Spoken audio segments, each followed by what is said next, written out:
बच्चों, आज हम पढ़ने जा रहे हैं पार्थेनोजेनेसिस यानी अनिषेक जनन के बारे में।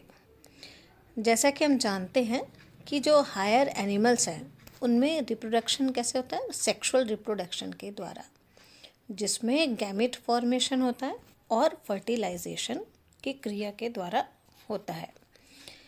पार्थेनोजेनेसिस जो है ये क्या है कि कुछ विशेष प्राणियों में विशेष परिस्थितियों में एग जो है स्पर्म की सहायता के बिना या बिना निषेचित हुए भी डेवलप हो सकते हैं, जिसे हम क्या कहते हैं, पार्थेनोजेनेसिस।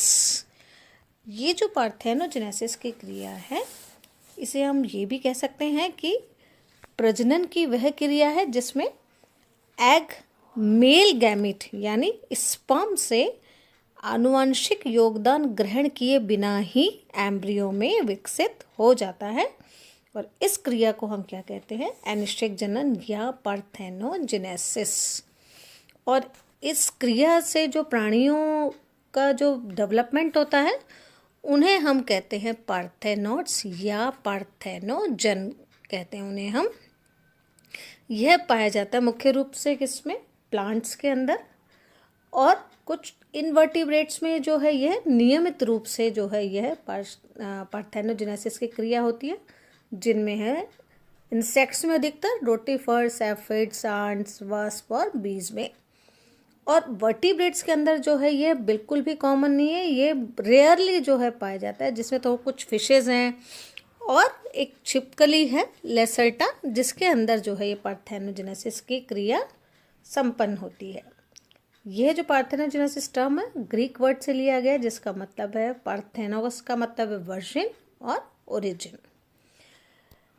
पार्थेनोजेनेसिस की जो ये टाइप्स हैं, दो तरीके से जो है पार्थेनोजेनेसिस हैं।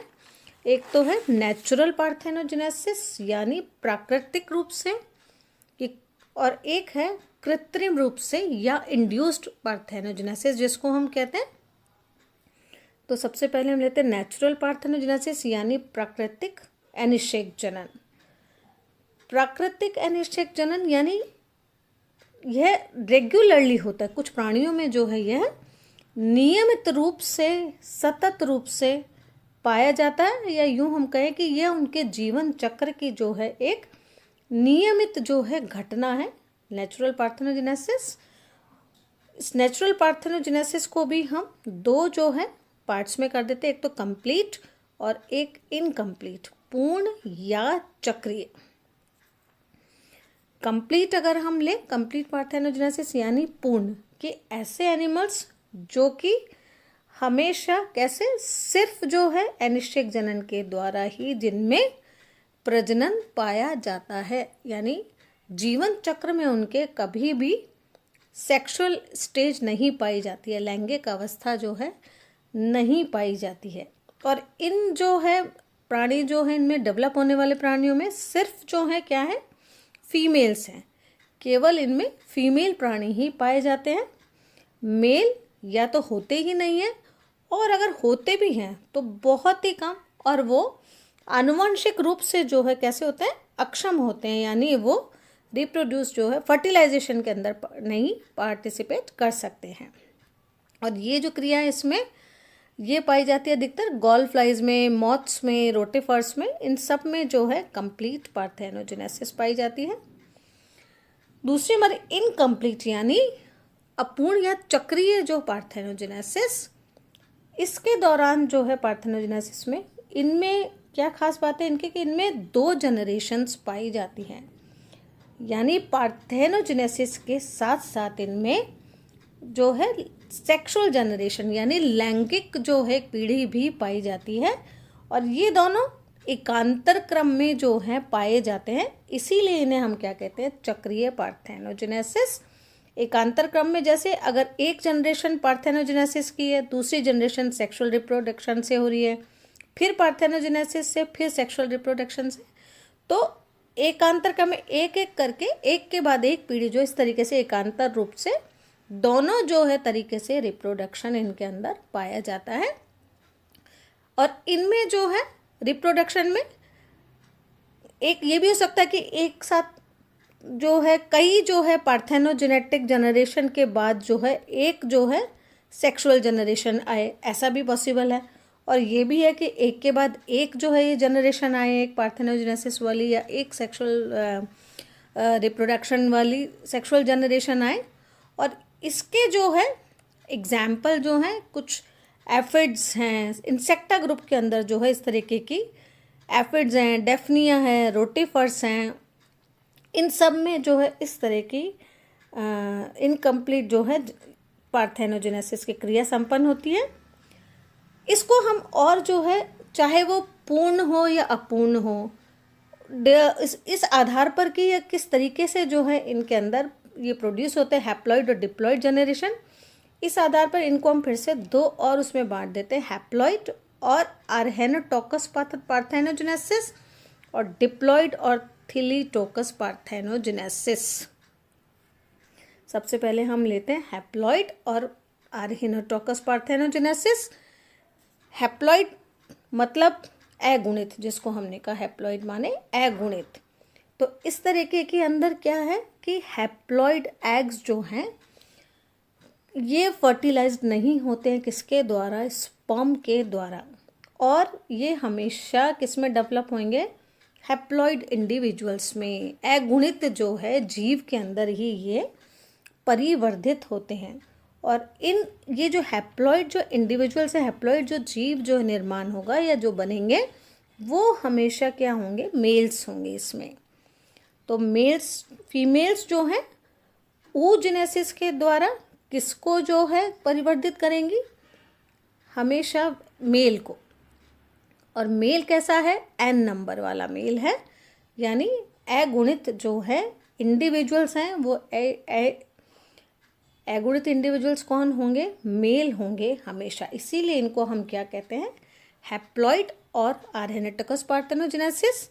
और इसमें फीमेल्स जो हैं कैसी होंगी, अगर हैं तो ये फीमेल्स डिप्लॉइड हैं, फीमेल्स इंडिविजुअल्स जो हैं डिप्लॉइड हैं। लेकिन मेल अगर हैं इसमें तो ये हैप्लॉइड जो है एग से हमेशा जो बनेंगे वो बनेंगे मेल इंडिविजुअल्स, और वो हमेशा होंगे हैप्लॉइड। फीमेल अगर है तो वो है डिप्लॉइड, ठीक है, जिसको हम कहते हैं हैप्लॉइड और आर्हेनोटोकस पार्थेनोजेनेसिस। और ये किस किस में है, एफिड एरेक्निड्स में पाए जाते हैं, टिक्स में, माइट्स में, कुछ स्पाइडर्स में, मकड़ियों में, और रोटिफर्स के अंदर इस तरीके की पार्थेनोजेनेसिस की क्रिया पाई जाती है। फिर है हमारा दूसरा डिप्लॉइड, और जिसको हमने कहा थिलीटोकस पार्थेनोजेनेसिस, यानी डिप्लॉइड पार्थेनोजेनेसिस यानी 2n नंबर, कि यदि फीमेल उत्पन्न होती है इस पार्थेनोजेनेसिस के द्वारा, अगर फीमेल उत्पन्न होती है तो इस प्रकार का एनिशिक जनन जो है क्या कहलाता है, डिप्लॉइड या थिलीटोकस पार्थेनोजेनेसिस। इसमें अनफर्टिलाइज्ड एग, डिप्लॉइड एग के द्वारा जो है किसका, फीमेल का डेवलपमेंट होता है, यानी एम्ब्रियो का डेवलपमेंट जो है अनफर्टिलाइज्ड डिप्लॉइड एग से होता है। और ये अनफर्टिलाइज्ड डिप्लॉइड एग जो है किस तरीके से जो है ये बन सकता है, एक तो इसमें जिसको हमने कहा कि अर्धसूत्री विभाजन रहित, एमियोटिक पार्थेनोजेनेसिस, अर्धसूत्री विभाजन रहित, और दूसरी अर्धसूत्री विभाजन सहित। दो तरह की जो है ये क्या है, डिप्लॉइड पार्थेनोजेनेसिस है। तो सबसे पहले हम लेते हैं एमियोटिक पार्थेनोजेनेसिस, यानी अर्धसूत्री विभाजन रहित, ए माने एब्सेंट, मियोटिक डिवीजन। तो इस तरीके की पार्थेनोजेनेसिस के अंदर क्या होगा, फर्स्ट मियोटिक डिवीजन, यानी पहली जो मियोटिक डिवीजन है, पहला मैचुरेशन जो डिवीजन है वो कंप्लीटली एब्सेंट होता है, वो नहीं जो है पाया जाता है। पहला मियोटिक डिवीजन एब्सेंट होता है, सेकंड मियोटिक डिवीजन जो है वो इसके दौरान पाया जाता है, वो ही होता है। और सेकंड मियोटिक डिवीजन जैसे कि हम जानते हैं, हमने पढ़ा है oogenesis में, वो कैसा होता है, माइटोटिक डिवीजन होता है। सेकंड मियोटिक डिवीजन समसूत्री विभाजन वाला जो है डिवीजन है, और उसमें जो है डिप्लॉइड नंबर जो है क्रोमोसोम के पाए जाते हैं। उसमें नंबर ऑफ क्रोमोसोम्स कैसे हैं 2n। ठीक है, तो इस टाइप का जो है पार्थेनोजेनेसिस क्या कहलाता है, एमियोटिक पार्थेनोजेनेसिस या एपोमिक्टिक पार्थेनोजेनेसिस, जो कि किस किस में हो रहा है, आइसोपोडा में, इंसेक्टा ग्रुप का जो है आइसोपोडा ग्रुप है, डेफनिया में, कैम्पेलोना जो मोलस्का का है, और लॉन्ग हॉर्न ग्रासहोपर्स, इनके अंदर जो है किस तरीके का एमियोटिक पार्थेनोजेनेसिस पाया जाता है। अब दूसरा है हमारा मियोटिक पार्थेनोजेनेसिस यानी अर्धसूत्री विभाजन सहित पार्थेनोजेनेसिस। इसमें क्या है, अर्धसूत्री विभाजन सहित कि oogenesis द्वारा किसका निर्माण हो रहा है, एग्स का निर्माण हो रहा है। oogenesis के द्वारा, अंडजनन की क्रिया के द्वारा एग्स का निर्माण हो रहा है। ठीक है, लेकिन यहाँ पर क्या है, मियोटिक डिवीजन फर्स्ट और सेकंड कैसे हैं, सामान्य हैं, सामान्य है दोनों डिवीजन, और एन जो है क्या है, एग प्रोड्यूस हो गया है। ठीक है, दोनों से, और यहाँ पर किसी न किसी अवस्था में क्या होगा, पुनः क्रोमोसोम्स का क्या होगा, द्विगुणन हो जाता है। ठीक है, पुनः जो है द्विगुणन हो जाता है, डिप्लॉयड एग जो है मिल जाता है हमको, और जिसको हम कह देते हैं मियोटिक पार्थेनोजेनेसिस, यानी oogenesis की क्रिया सामान्य है, फर्स्ट और सेकंड जो है मियोटिक डिवीजन होता है, क्रोमोसोम एन जो है एग हमको मिल रहा है, लेकिन किसी न किसी अवस्था में यह है वापस से जो है क्रोमोसोम्स के साथ जो है इसका द्विगुणन हो जाता है। वो कैसे होता है, इसके लिए भी दो जो है इसके, या तो ऑटो फर्टिलाइजेशन, ये हमें द्विगुणित अवस्था जो है कब कैसे मिलती है, ऑटो फर्टिलाइजेशन यानी स्वनिषेचन से, और एक है रेस्टिट्यूशन, प्रत्यर्पण के द्वारा। दो तरीके से हम ये द्विगुणित अवस्था जो इनमें पुनः प्राप्त की जा सकती है।